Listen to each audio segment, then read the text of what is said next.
السلام علیکم.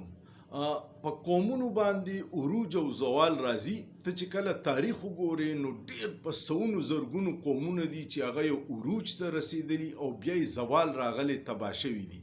د هغوی د عروج او کامیابو وجه دا وه چې د هغوی حکمرانان اهل او چې کله هغې قومونو ته نااهله حکمرانان ملو شو نو هغوی تباه شو. په دې موجوده تاریخ کې چې ته وګورې نو بري صغیر باندې مغلو اقلیت کیو او هندوان په اکثریت کیو او بیا هغوی 800 کاله په هندوستان حکومت کړی او هلته کې اکبر باچا، بابر باچا، جهانگیر باچا دا باچایان پاتې شوي او بیا یې زوال کله راغی چې کله محمد شاه رنګیلا او بهادر شاه ظفر ته کیسه پاتې شوه نو هر څه اقتدار هم ترې لاړه او خاندانونه هم تباه شو. دغه حال زمونږ د دې ملک دی. په دغې خلکو باندې چې کله په قومونو عروج او زوال راتلو نو پای کې به صدیانې تېرې شوې، 600 کاله به هغه اقتدار او بیا به زوال ول راغی. زمونږ په 77 سال کې هغې مقام ته رسېدلي یو چې نوره به د دې نه به هم بدقسمتي لا جوړېږي.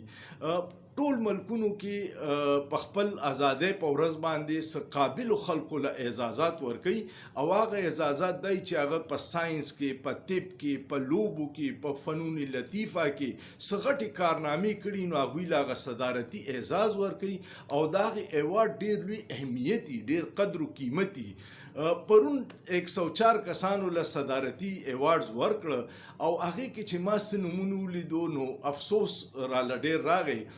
یو کو تاسو کتلی په میډیا به ډېر غټ یو سکینډل چلیدو، د پاپړ والې د اکاونټ نه به واره به راووتې، کله به د پیو خرڅولو دوکان والا نه به 6 اربه روپۍ راووتې.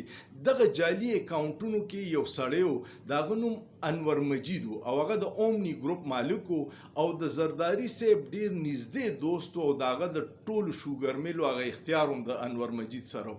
نو هغه شریک ملزم دی په دغه کیسونو کې او اوس هغه کیسونه په دې نه چلیږي چې زرداري صاحب ته صدارتي استثنا حاصله ده. دی چې څو پورې صدر وي نو د کرپشن دغه کیسونه د خلاف نشي چلیدی. نو انور مجید او دی په هغه کیسونو کې د غلا، د فراډ، د جعلي اکاونټ کې دواړه ملګري دي. هغه ته پرون د پاکستان دویم غټ سیول اعزاز هلال امتیاز ورکو. دویم کس پکې ما نوم وکتو هغه عامر فاروق دی. عامر فاروق په تاسو چېرته مخکې نوم نه اورېدلی خو د هغه نوم په توشاخانه کې د عمران خان خلاف چې د ګړۍ کیس یې جوړ کړی او د 4-5 کروڑ روپو ګړۍ نه د 2 اربو ګړۍ جوړه کړې وه. نو هغه دغه عامر فاروق و چې هغه د عمران خان خلاف ګواهي ورکړې وه او هغه کیس بیا اسلام آباد های کورټ ختم کو. خو په دغې دروغو ګواهۍ او د حکومت او د ریاست د سهولتکارۍ دپاره هغه ته هم دغه هلال امتیاز ایوارډ میلاو شو. دا د هغه غټه کارنامه ده. دریم کس دی عرفان میمن. دا تاسو ته یاد شي دا د اسلام آباد ډي سي و او چې کله به هغه شاندانه ګلزار او شهریار افریدي راخلاصو نو ده به بیا یو ایم پی او آرډر جاری کو او هغه ایم پی اوګانې آرډر اسلام آباد های کورټ ټول غیر قانوني کړي او هغوی به وایي چې دا غیر قانوني دي رهایی کې. ده به ماښام بیا آرډر وکړو. د ریاست او د حکومت خدمت یې کړی دی او ده باندې بیا په اسلام آباد های کورټ کې توهین عدالت ولګېد او 6 میاشتې قید پې دی.